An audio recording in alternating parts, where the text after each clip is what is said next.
My family's lived right here in this inlet since the mid-1800s.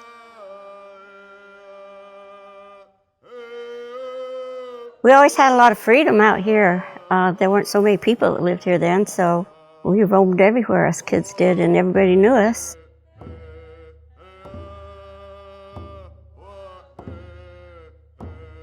We were always taught the land, it all provided everything that we needed, and to take care of it. So we, grew up clam digging and cooking oysters. That was our go-to.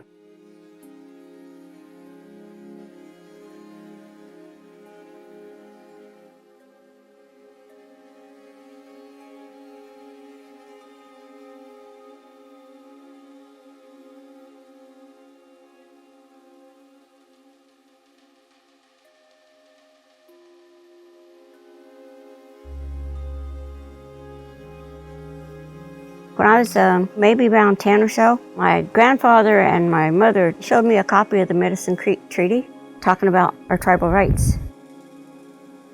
The state came along after it became a state. They took all the tidelands and leased all those tidelands out to commercial oyster growers and things like that.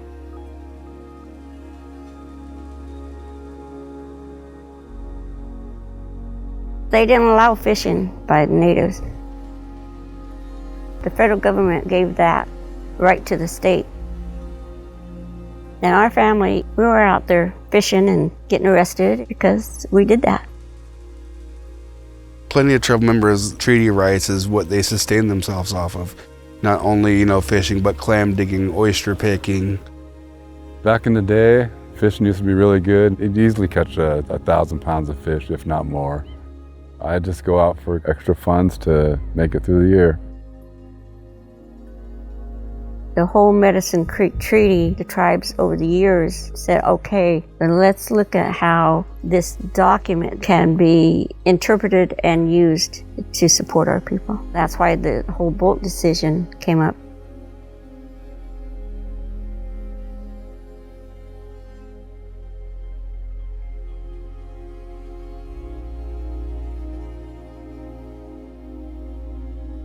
There's a lot of misconception. If we're going to live by those laws, then by gosh, we're going to stand up to those laws and support our people and empower our people.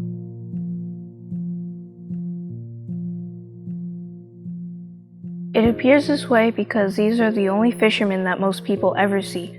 The tribes in general and Squaxin Island in particular only fish in terminal areas. Tribes are restricted to fish in their usual and accustomed fishing areas. The misconception that natives take all the fish is usually due to the general public not being educated to the intricacies of fisheries management. The public only sees large volumes of fish being taken by nets in a short time. What the general public doesn't understand is individual tribes fish on seasons that are only weeks or maybe a month or so long within the geographic areas of our UNA. Whereas a non-native can buy a fishing license, fish anywhere in the state of Washington, and fish all year long. The state also has some commercial fishing opportunities in Puget Sound. For example, in one chum salmon opening, the state can catch up to over 50,000 chum in one day. Far more than a one-day chum opener for Squaxin. The tribe harvests from both state and privately owned tidelands, where they are entitled to take 50% of the harvestable size clams. On non-leased state tidelands, the tribe surveys clams each year and harvests only 1/6 of the harvestable sized clams. On each tideland, a scientific study is conducted prior to harvesting to ensure the sustainability of clam harvests for years to come.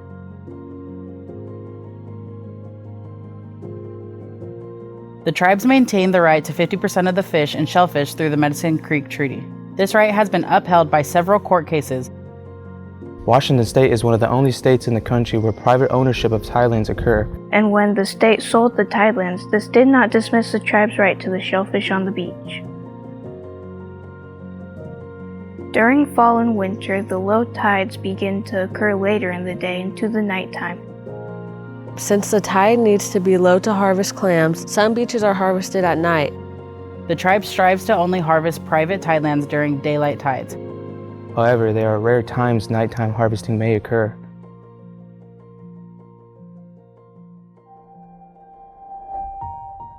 The minute that bold decision went through, the tribe stepped up to the plate and said, this is a resource, we've got to take care of it.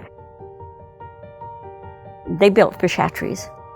At the same time as taking those actions, trying to heal relationships with the state, and that took a long time to do.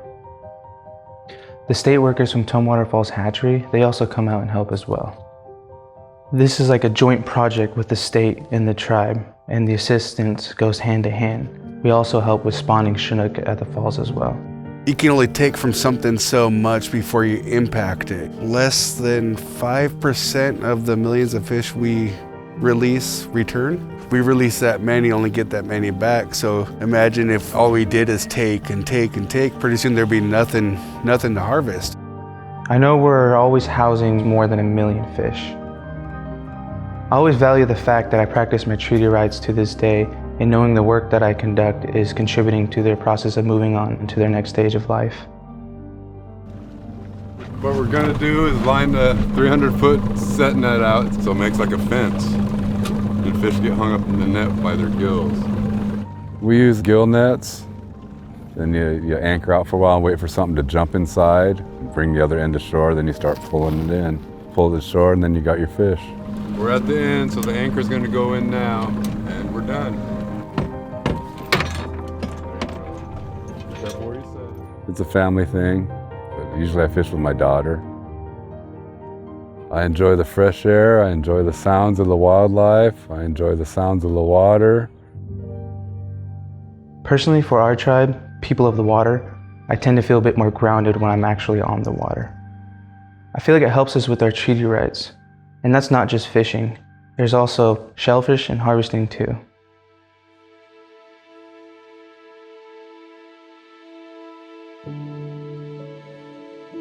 The tribe harvests 50% of surveyed populations of shellfish on local tidelands. Each year varies, as do the populations. However, the tribe has consistently been harvesting over 500,000 pounds each year.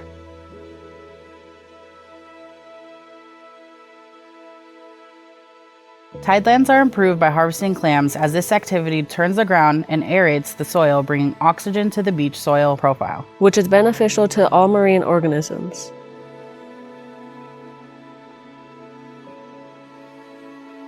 One positive aspect of harvesting clams is that they help with nutrient cycling by removing excess nutrients from the water. Clams are self-sustaining in that they repopulate by broadcast spawning and regrow without any intervention.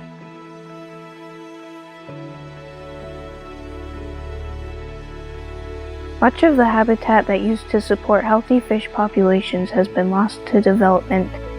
Where habitat cannot be fixed, the tribe works with the state to make up lost production through hatchery programs. Squaxin Island partners with WDFW on 4 hatchery programs that release millions of coho and chinook to provide fishing opportunities.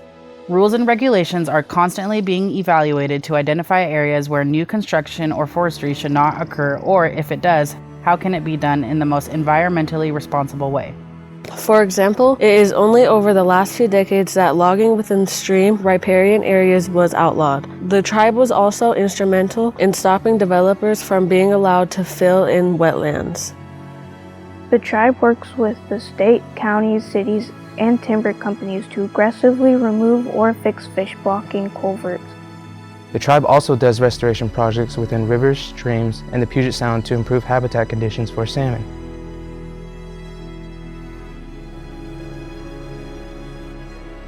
Most of this question is answered in the previous statement. We continue to work with our fellow tribes, state, and federal partners to improve fish populations and protect the Salish Sea. Your tribal council, natural resources staff, and Northwest Indian Fisheries Commission work hard to send the message for our state and federal congresspersons and senators to continue to fund restoration and preservation efforts for Salish Sea and salmon recovery.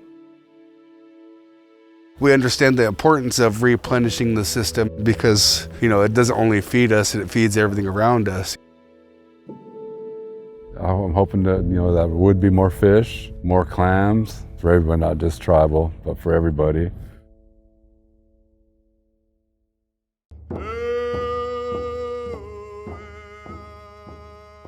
I am so excited for and about this generation.